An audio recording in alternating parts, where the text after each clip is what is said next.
कि बेवफा ये तेरा चेहरा तेरी ओर खींच लाता है, बेवफा ये तेरा चेहरा तेरी ओर खींच लाता है। जब जब भुलाना चाहूँ मैं, जब जब भुलाना चाहूँ मैं, तू सामने आ जाता है, बेवफा ये तेरा चेहरा तेरी ओर खींच लाता है, बेवफा ये तेरा चेहरा तेरी ओर खींच लाता है।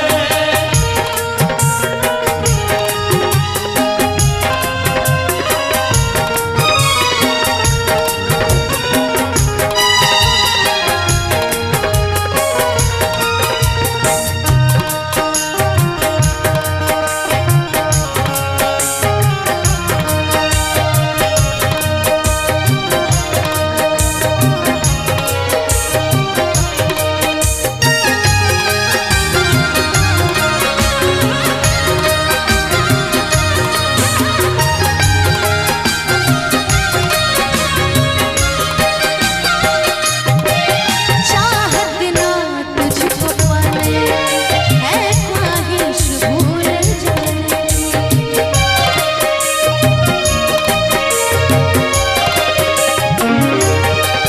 चाहत ना तुझको पाने है ख्वाहिश भूल जाने की।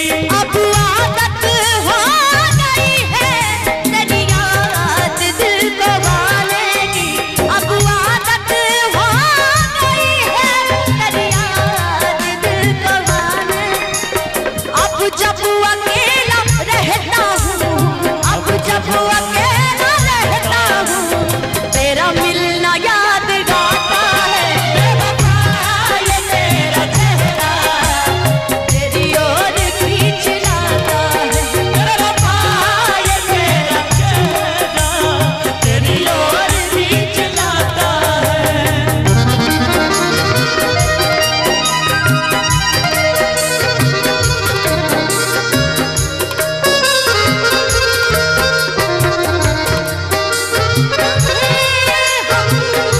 बस यूं ही देखा करें, मर के भी हम ना तुमसे जुदा हो। आओ कुछ ऐसा करें, मुझ में समा जा, आकाश आ जा, हमदम मेरे हमनसीब। दिल है कि मानता नहीं, दिल है कि मानता नहीं।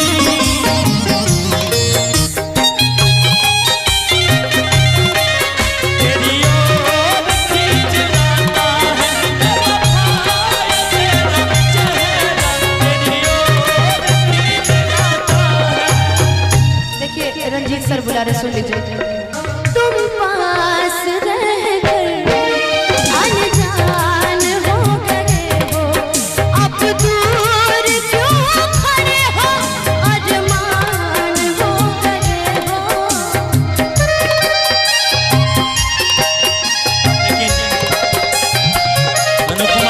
तुम पास रह के मेहमान हो गए हो, तुम दूर क्यों खड़े हो, अरमान बन गए हो। तुमसे प्यार करी हो तो, हमरा से प्यार करी हो तो, फिर अगला जन्म में आके ऐ जन्म भुला न जाई हो, ससुराल में तू जाके ऐसा नम भुला न जाइबे हम, ससुराल में जाके।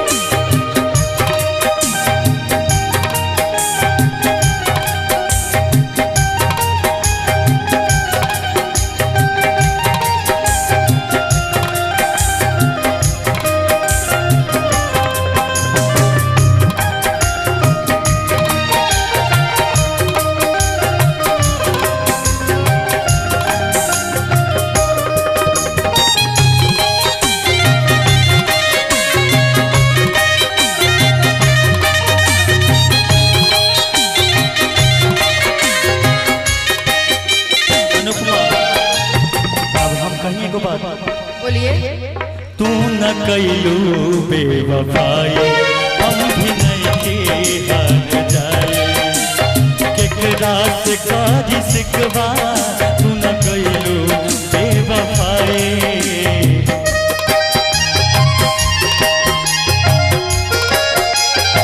न कैलू बेवफाई हम भी नहीं के हार जाए